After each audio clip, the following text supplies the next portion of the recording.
Hey, great to be with you.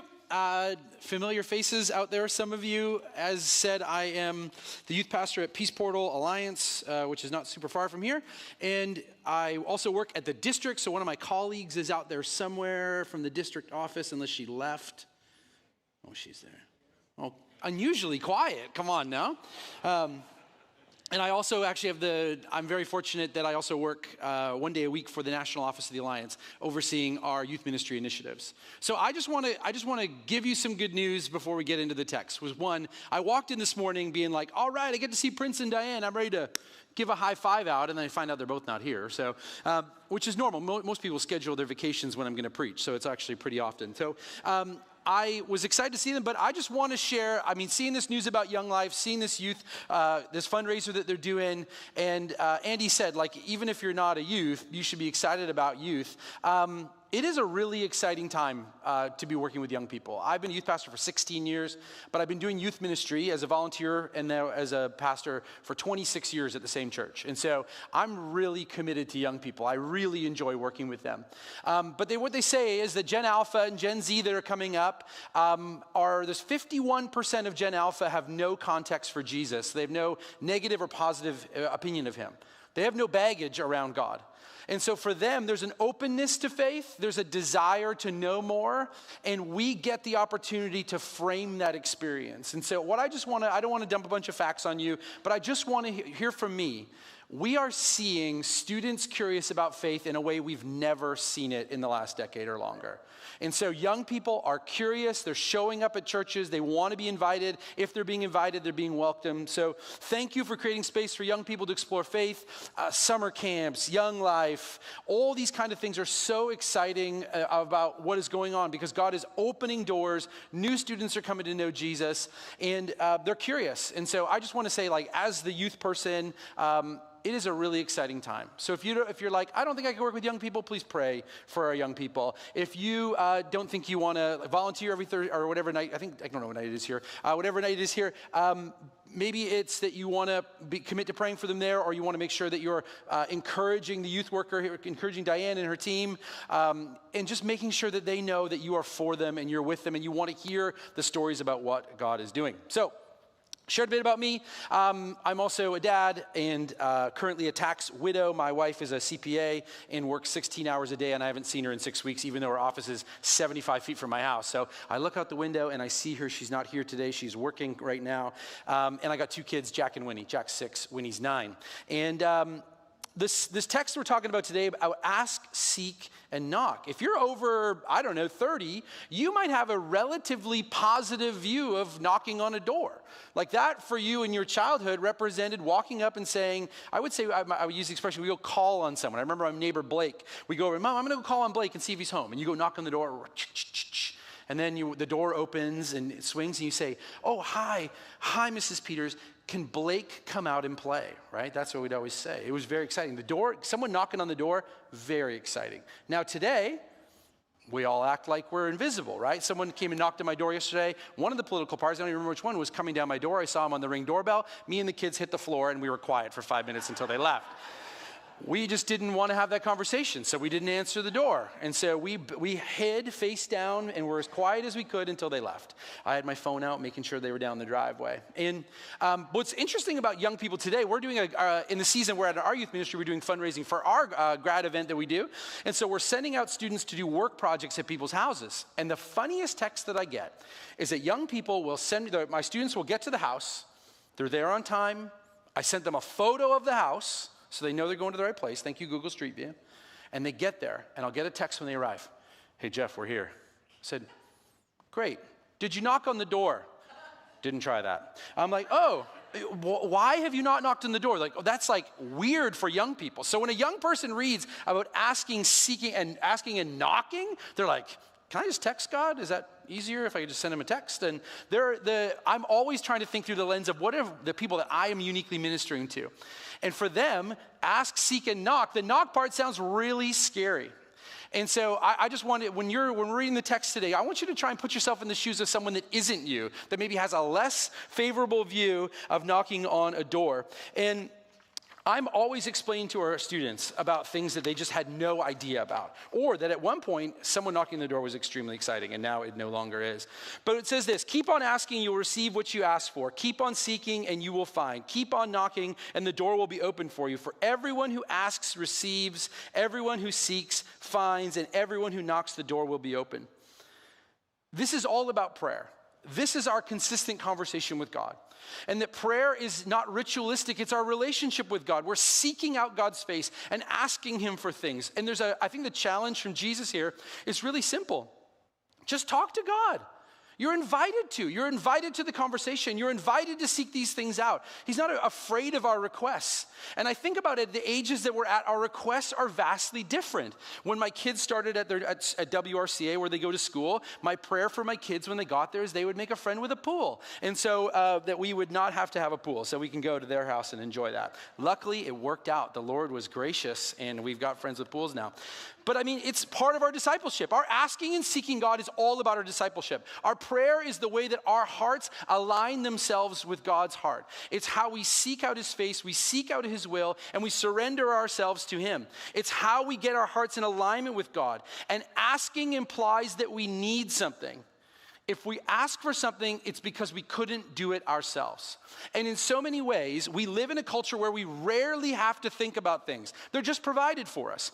And I think maybe right now, the grocery store is probably one of the easiest examples of that, is that my daughter loves blueberries. And you know that's expensive. So we have a second mortgage for blueberries on our house right now. So she will eat $5 to $8 worth of blueberries if left unchecked, out of season. And guess what? I never know where the blueberries come from. They just show up at the grocery store. They could be from Argentina. They could be from a different part of South America.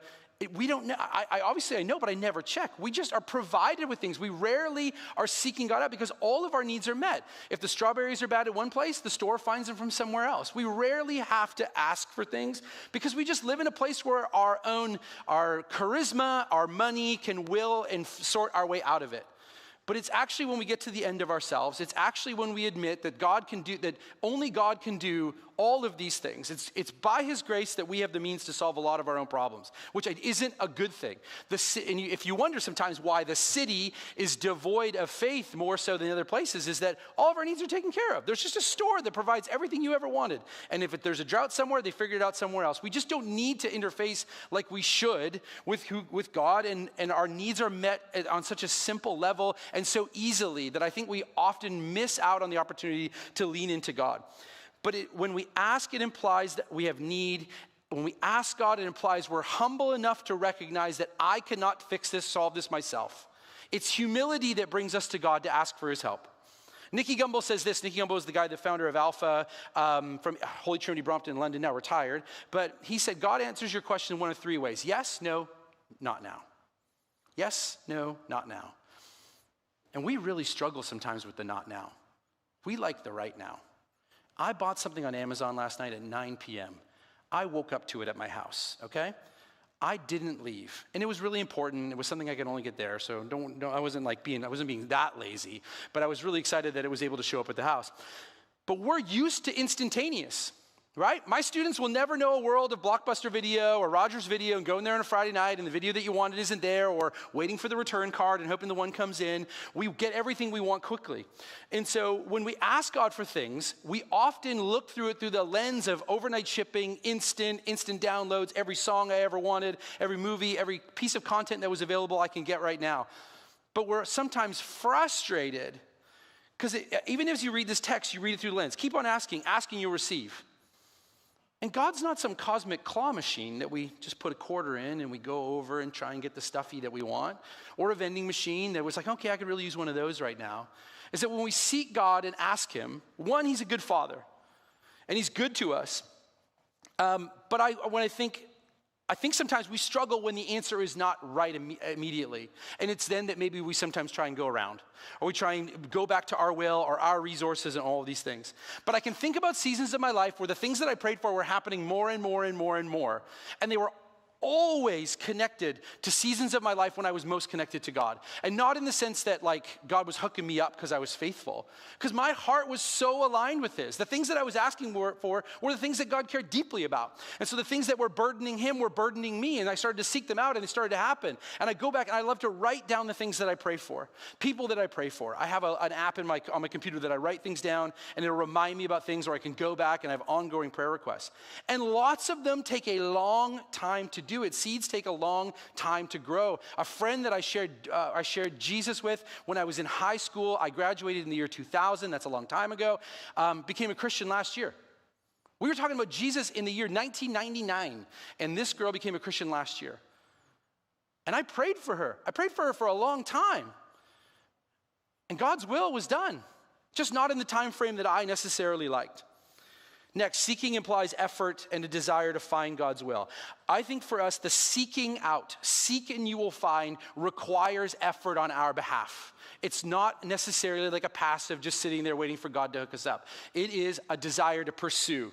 It's like a treasure hunt. This is my cousin Dan, not a Christian per se. I would say he's sympathetic to Christianity, but he always tells me when he found out I was a youth pastor, he's told me the story at least 5 times, thinking he'd never told me. I listen to it every time because it's a great story. He talked about going to youth group when he was in high school, and the youth pastor went up there and started sharing. He was actually sharing this text, and then he taught the whole thing, and don't get excited. There's no prize here. He said, everyone reach under your seat. And under one of the seats was a $10 bill. And he said it was here the whole time. You just weren't looking for it. And it was like this moment for him of like, yeah, you don't find what you don't look for. So if we're seeking out God, if we're asking and seeking, then we will find. But if you're not seeking, you're not going to find it. Those kids could have come in and left, and I know some of you are thinking, I'm going to double check that there's not a $10 bill. There's probably gum, so don't put your hand under there. But I think in so many ways, we just passively maybe think God's just going to do something, but actually he's inviting us to knock, to pursue him, to seek him, to pursue him, to actively be moving towards him. And I think about my cousin, these seasons where I felt closest to God, where God was showing me the things that were of his heart. I can remember one uniquely. And the unique situation was I felt like I was really busy. We had little kids at home. My dad was kind of getting on in age and in a care home. We were doing a lot of care for him. And I felt like I was just going from thing to thing to thing to thing to thing. And I finally felt really convicted about it because I just feel like I'm just doing all my own stuff. And it was in that moment I said, God, would you open my eyes to needs that are around me? God, I feel like there's got to be needs. I'm just not seeing them. And so over the course of the next week, I'd stopped on 3 different occasions to help people with flat tires. I helped my neighbor that was struggling with some yard work because they were elderly. And I was like, these needs I was driving by these people. It's not like God flattened everyone's tires. I was just too busy to deal with it. I was so busy rushing from my thing to my thing to my thing. But actually when I sought God and said, God, would you align my heart with the needs around me, open my eyes to what's going on? All of a sudden the needs were there. I was just aware of them. We just get our blinders on. And I want to seek God. I want to keep on seeking, I want to keep on knocking, and the door will be open for us. But here's the thing, is that we need to knock with boldness. Because I think sometimes, depending on the question that you want to seek God about, I think we're scared of what the answer will be. I became a Christian at 16 years old, grade 11. And so it would be 17. So I became a Christian in high school. No Christian background, went to church as preventative maintenance with my family when I was little, went to an Anglican church ahead of my parents' divorce. And so dusty church basement, smells, bells, the whole thing. And, but I started I got invited to an Alliance church in grade 11 where I came to faith. But I didn't have anyone at home to walk me through these things. So here's the thing, is that I heard about I saw missionaries coming on the stage. I saw people coming up, and I thought to myself, I dare not ask God what he wants me to do with my life. Because I'm going to have to go home and tell my parents that I'm selling all of my stuff and I'm moving across the world. And I didn't have a heart for missions. I had a heart for it, but I didn't feel called to go. I didn't feel like this pull. I have a friend named Brent, amazing guy. And ever since I met him, any opportunity to go overseas, he was there. Any opportunity for him to do something that was missions related, whether it was our Uganda trips through the church, whether it was he went to Haiti after the earthquake, he immediately went down there. He went to Egypt during an uprising. I was like, my mom would kill me if I went to these places. But he just had this amazing heart for it. God wired him that way. But I was so scared to seek God for what he wanted me to do with my life. Became a Christian, went off to Simon Fraser, got a Bachelor of Science in Geography, got headhunted by a company that did like a big company that did auto collision repair, was in like a manager, then kind of a pseudo-regional manager type thing with them. And then the whole time I was like, man, I just missed the boat. I didn't go to Bible school. I didn't get that opportunity. And so it was when I was 26 years old, 26 years old, I finally asked God what he wanted to do, what I should do with my life. And the reason that I finally asked him is because I was like, as scary as it sounds, I think I know what he's going to tell me.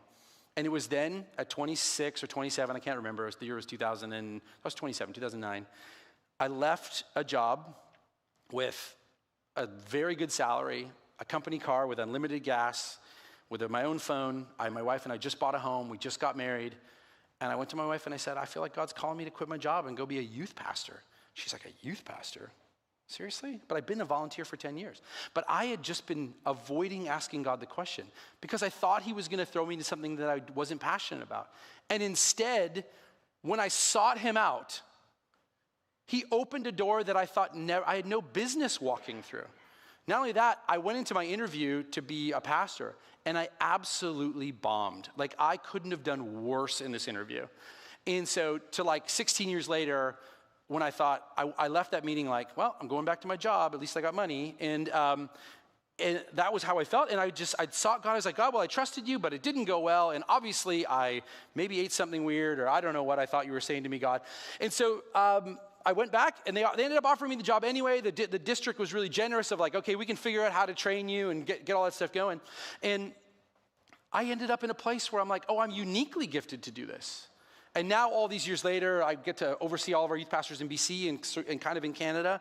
And I think, God, like, why didn't I ask you this question when I was 18 years old?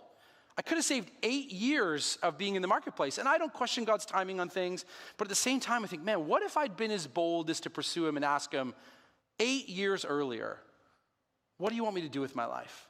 But I was so naive in the thought that God would throw me into something that I wasn't good at or wasn't passionate about. But instead, he would lead me into something that I was uniquely passionate, uniquely gifted to do. And I just had to trust him. And I had to go and be bold to pursue it. God led me through doors that I didn't know I would ever have any business walking through. And there's moments today, I don't know if any of you struggle with imposter syndrome, where I still feel like, how on earth am I here talking to you? What business do I have talking to you people? You're amazing. You got Prince. You don't need a guy like me. But if I don't ask God, how will I know? Because he might say no. He might say yes. And maybe if I prayed when I was 18 years old to God, his prayer would have been, not yet. And I would have gone through that process. I don't know. I don't always understand God's timing on things. Okay, next up, verses 9 to 11. You parents, if your children ask for a loaf of bread, do you give them a stone instead? Or if they ask for a fish, do you give them a snake? Of course not. So if you sinful people know how to give good gifts to your children, how much more will your heavenly Father give good gifts to those? This would be a great marketing campaign for a store called Sinful People Know How to Give Gifts to Your Children. I think people would like to hear that when they're buying gifts. I now, as a parent, I think back to when I was a kid. And I don't know about you, like, you maybe remember like a really meaningful toy that you got, that you were like, man, that was the one. That was the toy that I'd look forward to. You might have circled it in the old Sears catalog or the Bay catalog, depending on your age. If you're younger, you might have gone on a website. It might have been the Toys R Us, whatever. And you remember being like, that's the thing. I want to get that toy. And you really hoped your parents were able to pull it off. I want to confess, as a parent, I realized that I told myself when I was a kid, when you're a dad, you're going to be the best dad ever, and you're going to get your kid a Power Wheels. That's what I thought. My neighbor up the street, he had a Power Wheels. His parents obviously loved him a lot more than mine did because they got him a Power Wheels. Then I became an adult, and I realized, wow, those are expensive. Wow, those are loud. Where do you keep it? And those are all the questions that my parents likely asked at the time about the Power Wheels. I, to confess to you, have never purchased a Power Wheels for my kids, and have actively avoided it. Have I cut that page out of a catalog? Yes, I have, because I didn't want my daughter would see it. The closest thing is we've rented those things at the mall where kids crash into adults. You know what I'm talking about? Those are super dangerous. How do they let children drive those? But my kids have no qualms about asking for things. They have no qualms. Dad, can I have this? Dad, can we get that? Dad, can we go here? They have no qualms. They have zero qualms. The answer most of the time is no, and then increasing volumes of no, but no is the answer. But kids are like unapologetic about it. Yeah, can I get that? Can I get that? I would like that. And I think as adults, maybe we start to like maybe keep that part of our voice quieter. And I'm not saying in material ways, but I think there's things that we long for. And maybe we're scared to say we long for them. We're scared to admit that we long for those things. And they might not be practical things. They might be a job. They might be a promotion. They might be harmony in your home. It might be a new home. It might be a move. It might be whatever. I don't know what it is for you. But if we look through, we've all been that kid that longed for a toy. My aunt had a really, really challenging childhood. And her dad was like a really violent guy. And one time he came home and just came home really mad from work and threw out every one of her toys into the garbage. Like put him in the trunk of his car, drove it to the dump. Like this was how mad he was. She managed to squirrel one away. So my wife's office at home, that toy is sitting there. She gave it to me and my wife because it's a little old travel trailer and we like vintage travel trailers. And it's sitting there as like the most important possession of her childhood. We long for things. We ask for things. And I don't know what the thing that you are longing for that maybe you've never thought, I'm just going to ask God for it. And like I said, I don't think it's not necessarily material, but it's my son. You know, I want to be a good dad to him. He's decided that he wants his first car to be a Porsche. And so he doesn't realize what I do for a living. And so he will learn quickly that his first car will probably not be a Porsche on a responsibility purpose all the time. You don't want to give your kid a sports car. Otherwise, sure, of course, Jack will get you a Porsche for your first car. But I think there's a desire. There's a desire when someone asks for something. You want to be a good father. But the question I wonder is, though, God's gifts may not always be what we expect. We long for something, and the thing that he gives us is often different. And you think at the time, it's like, I don't remember asking for that, right? And when you're a kid, you really want the specific thing. And sometimes in a human sense, that's disappointing. You ask for Tom's shoes, and you got Bob's shoes in exchange. And you're like, it's close, but it's not the exact same thing. But I think it's, when it comes to God's, the gifts that he gives us may not be what we wanted at the time or what we wanted at all. But I think if you've lived long enough, I'm now 42, I look and I think, man, that piece of bread I thought I was praying for was actually a stone. And if you ever do youth ministry, you know the stones that our kids are praying for. They want a girlfriend. They want a boyfriend. They want to go to the party. They want to go to that thing. They want, like, the things that they want, they long for are often instant gratification type things. That in retrospect, you're like, that is not a good thing for you. And I am so happy. There's things that I am sure I asked God for that I'm like, he knew way better than me. He knew way better than me. That thing that I was asking for would not only be unhelpful for me, it would be harmful for me. And in hindsight, I'm really thankful he did. There's things that I wanted that I was so convinced, even as an adult, that I was convinced were bread, that God knew was a stone. And I want to be someone that trusts him, that when things don't go my way, the way that I think they should go, that I pray that in time, God would give me the perspective enough to say, oh, wait a second, he was right. And I think as parents, you never want to, I think it's good when your kids come to that conclusion. You never want to say, I told you so. You want to. You want so badly to say, I told you so, but you shouldn't say, I told you so. But I think God is so generous, and I don't know if you've experienced this, of this thing that I long for, an opportunity. Let me give you a little example.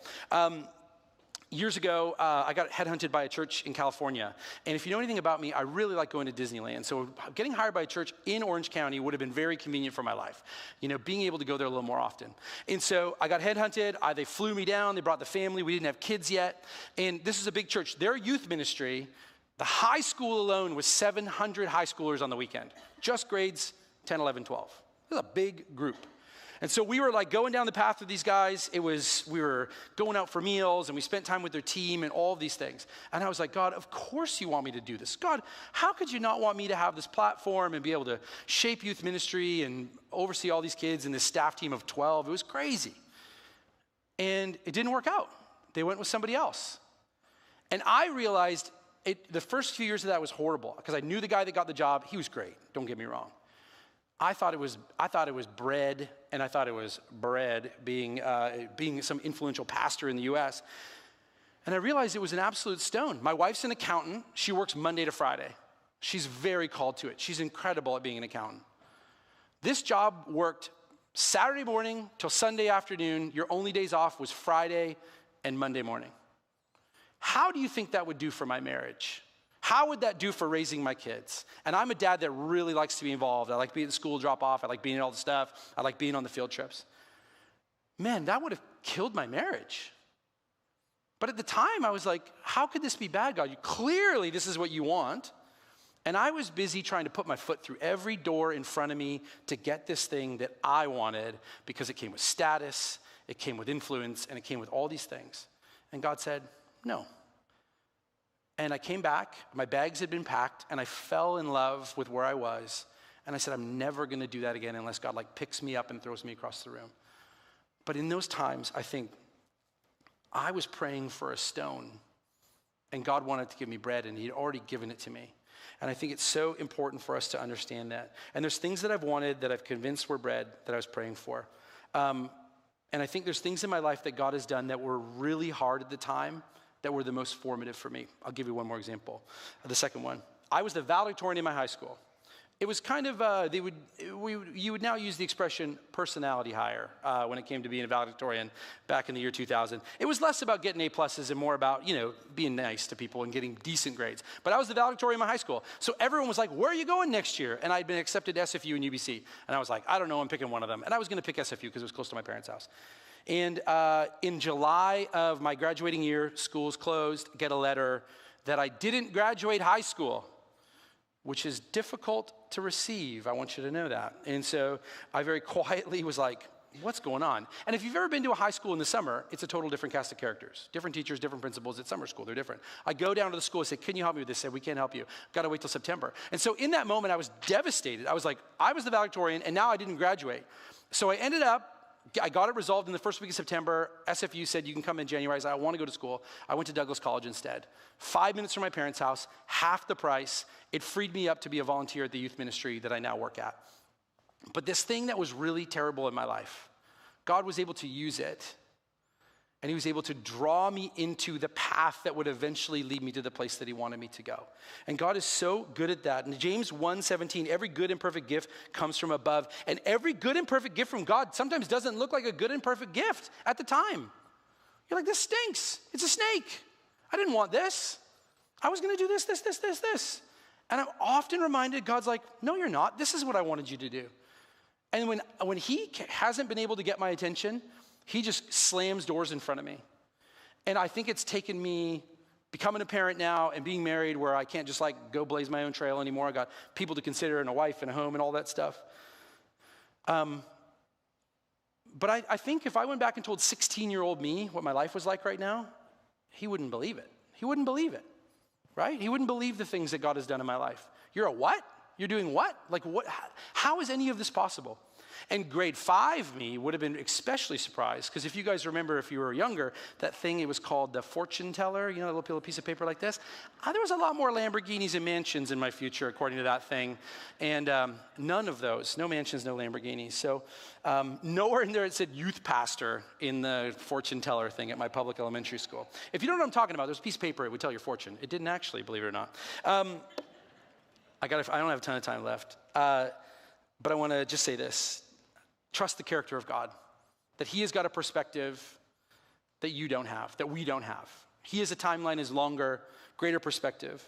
He's the one that made you. He made you to do something. He made you for more than I hope, maybe even more than what you're already doing. He's made you to be a reflection of his love and his care for his people.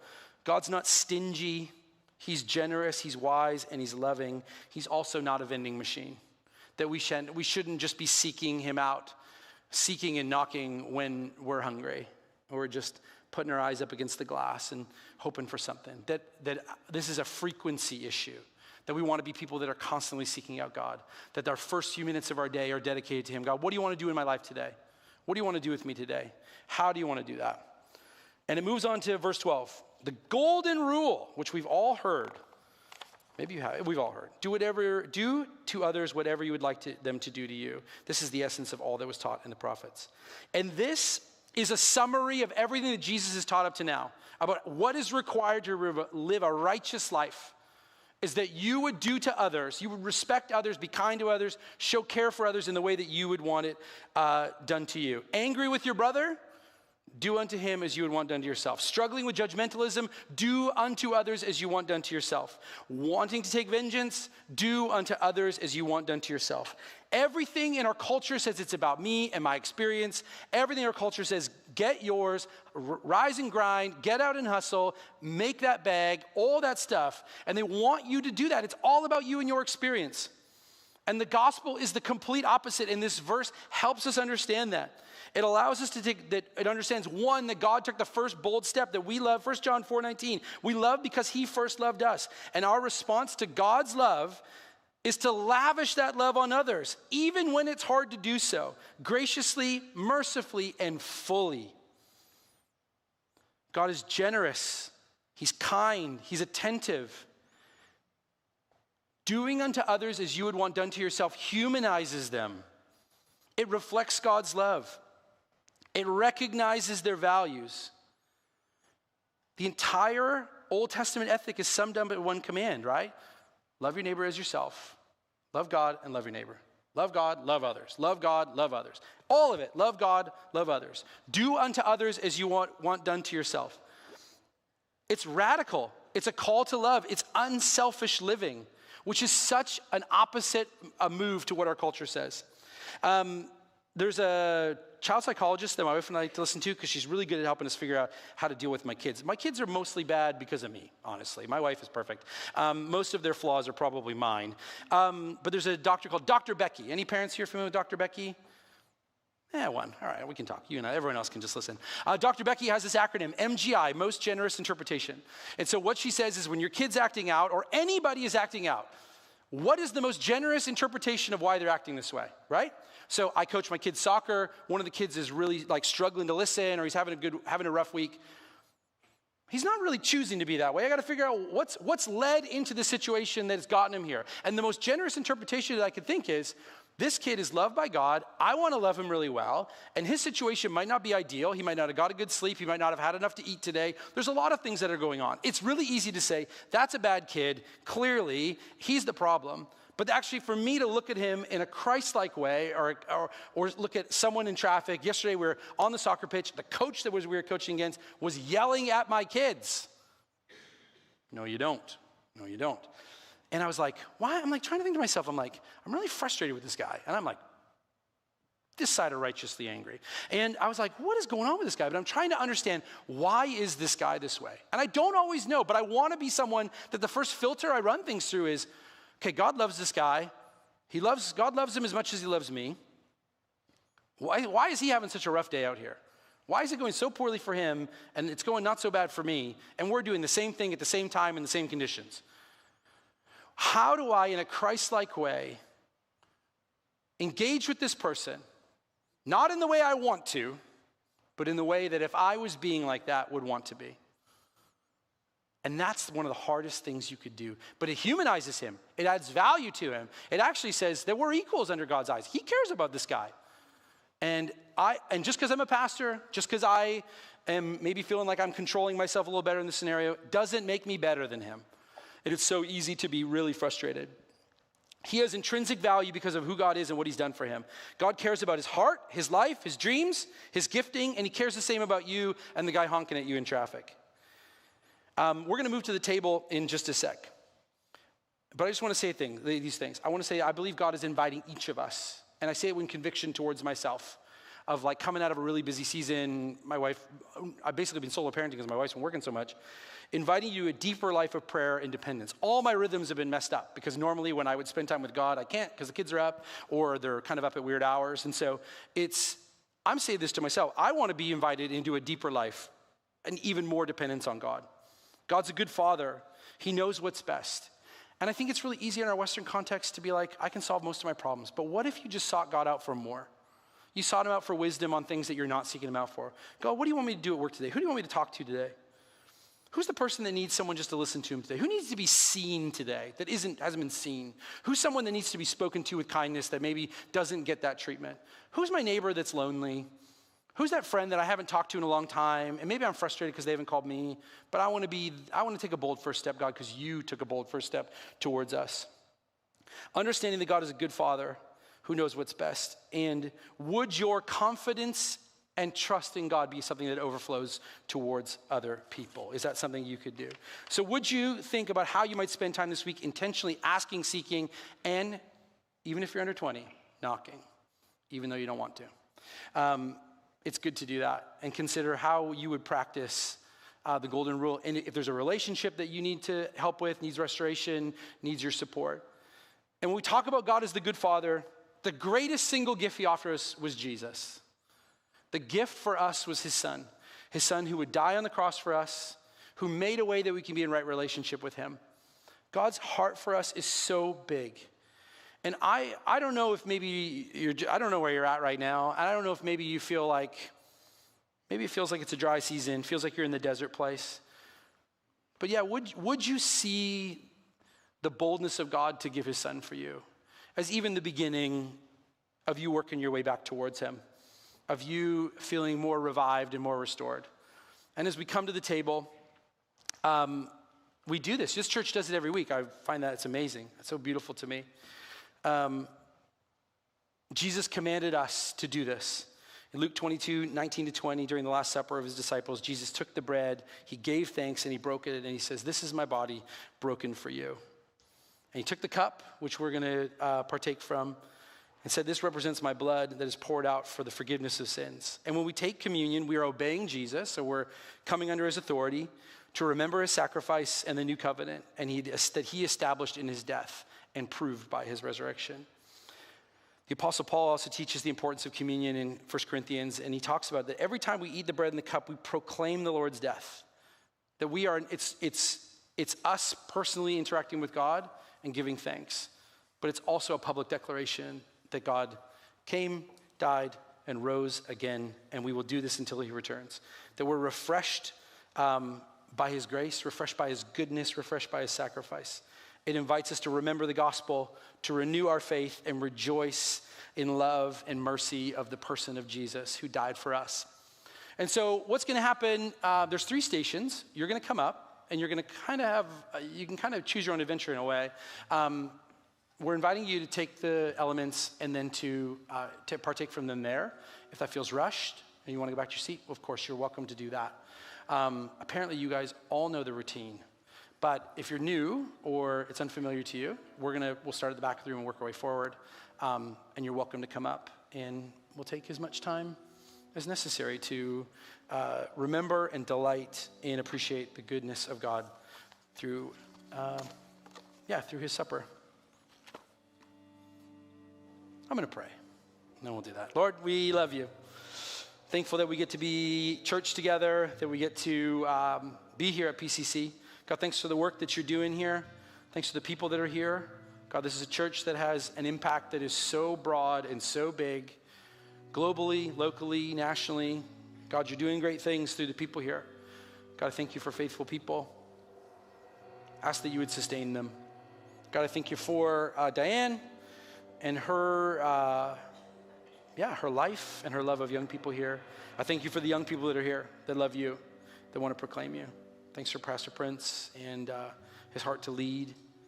I just ask, God, that you would continue to be a lamp to the feet of the staff and volunteers here at PCC. Would you show them the places and spaces you want them to lean and go into? Give them boldness to do it. But would they seek you, God? Would they knock? And would they continue to receive from you, God, in ways that are surprising, different than they expect, or in a different timing than they expect? And yet, God, would they trust you all the same? So as we come to the table, we just ask, God, that you would be with each of us as we meet you, as we remember, and we proclaim your goodness by taking the elements at the table. Lord, we love you. Pray this in your name. Amen.